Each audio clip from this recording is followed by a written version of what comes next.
Durant, where, you always feel like he's got 1 foot in, 1 foot out. He's a little bit of he's a unique personality, little defensive at times, fires back at media. Aaron fires back at media. Kevin fires back at media. Brady mostly ignores media.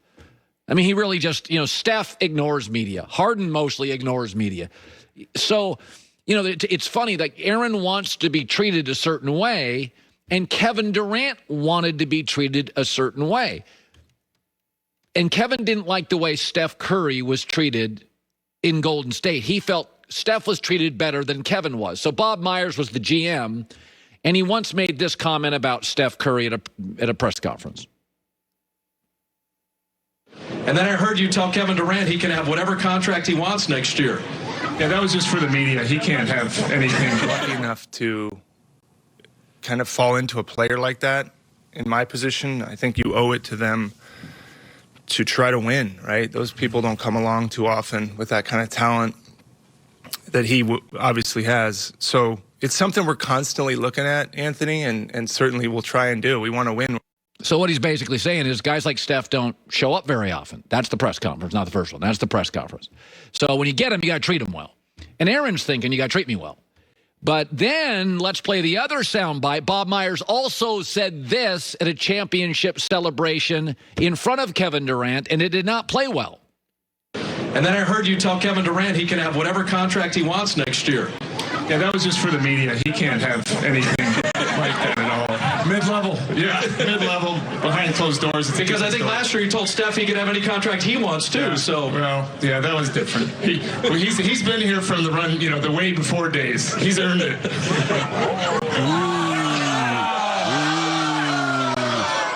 Yeah, it didn't really go over that well. And by the way, Kevin Durant laughed, but did you notice the reaction from everybody else? Ooh, I wouldn't have said that. Ooh, that's kind of harsh. Because everybody kind of knows Kevin's different. Kevin's personality is different. You have to know. Bob Myers probably shouldn't crack that joke. You got to know the temperature in the room. So and by the way, I have a good source inside the Warriors. They were walking on eggshells with Kevin Durant the whole time. They knew it. They got tired of it. They were exhausted by it.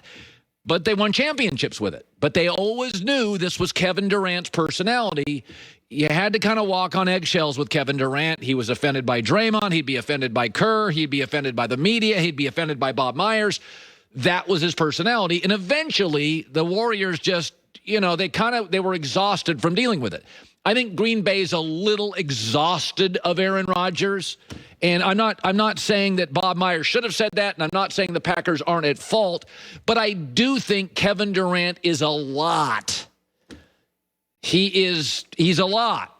Steph is just come home, hang fam, go to games, score, go home. He's just very, very low maintenance. Steph Curry's about as low maintenance as you can get as a superstar. He's got a very happy family. He's got businesses. He doesn't need to be monitored or you're not babysitting ever. Kevin Durant's, there's a lot more going on with Kevin Durant.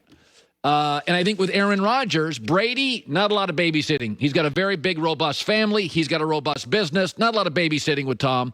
With Aaron, there is a little bit of a walking on eggshells thing. So I do think, and I'm not saying the Packers have done a great job with this, but I do think with Aaron and KD, it's a lot. And I've said this before.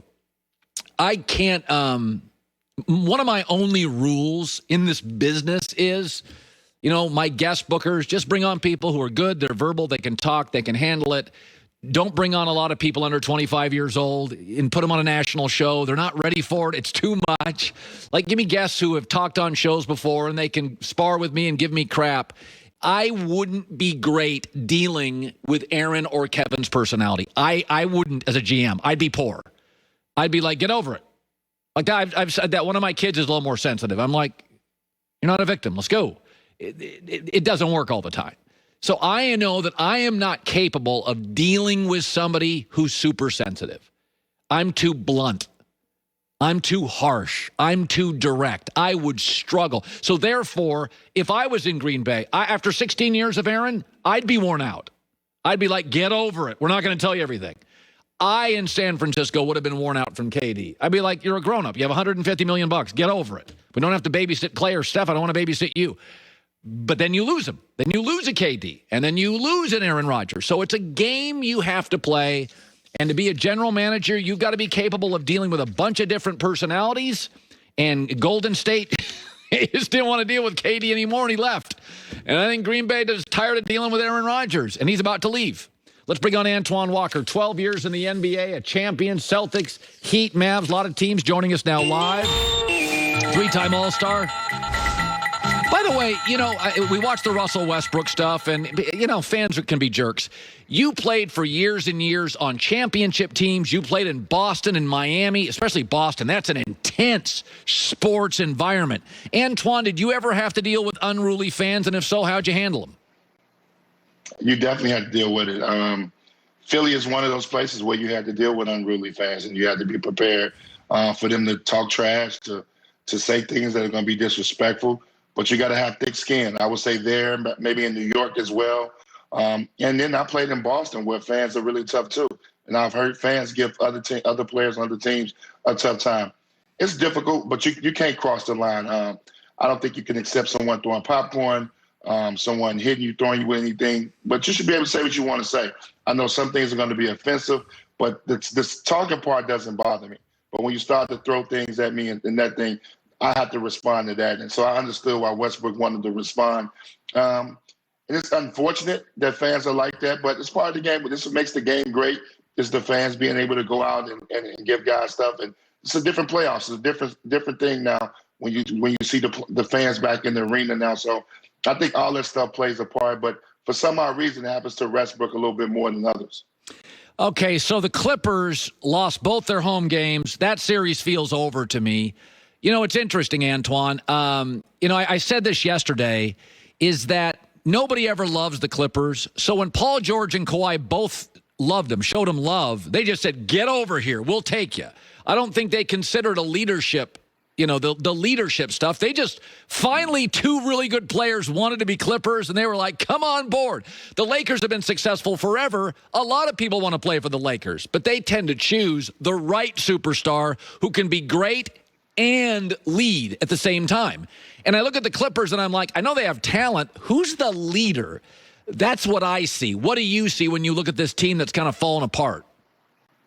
Well, obviously it's no lead on the team, because if it was a lead on the team, one of them would step up and guard Luka. When you think about this, he's dominated them now going on 2 years in a row. And you got two guys that are making the most money and two guys that are most impactful players. Neither one of those guys are stepping up and taking a leadership role and saying, I'm going to guard.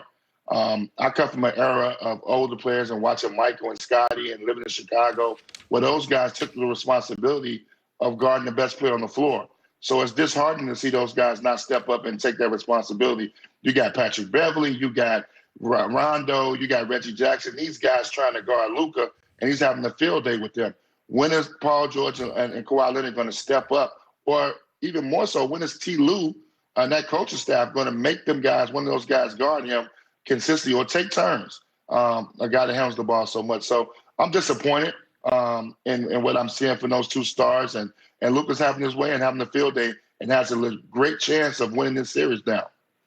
It's interesting. Lakers tonight will host the Suns. I do like the Lakers tonight because I don't think Phoenix can beat L.A. many times with a 50% Chris Paul. I think if Chris is healthy, it's a different series. He's not. I like the Lakers.